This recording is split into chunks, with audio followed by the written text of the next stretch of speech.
К другим темам. В Ленском районе завершились отчеты местной администрации перед жителями. Объездив все населенные пункты, районные власти закончили все в Ленске.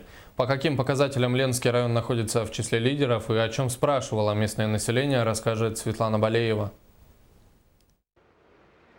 По итогам эффективности деятельности последние 3 года Ленский район находится в лидерах, а по итогам 2014 года Ленск стал лидером среди промышленной группы муниципальных образований, заняв 1-е место.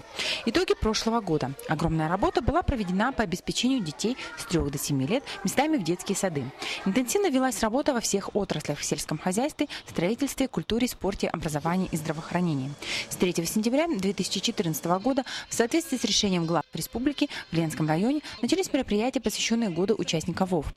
Первым знаменательным событием стало зажжение вечного огня. Весь год проходили различные собрания и встречи. За 1,5 года жильем были обеспечены 40 ветеранов. 376 ветеранов получили единовременные выплаты, которые составили более 2,5 миллионов рублей.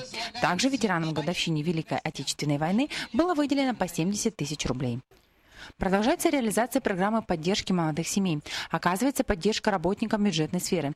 Также субсидируется их подключение к газовым сетям. Завершено строительство линии электропередач до сел Чимча и Артанахара.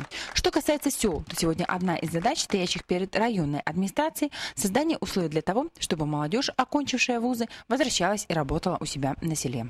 Наши дети шли из сел учиться, по специальности для агропромышленного комплекса и назад возвращались. А для этого надо нам вместе с вами создавать комфортные им условия для проживания и работы на селе.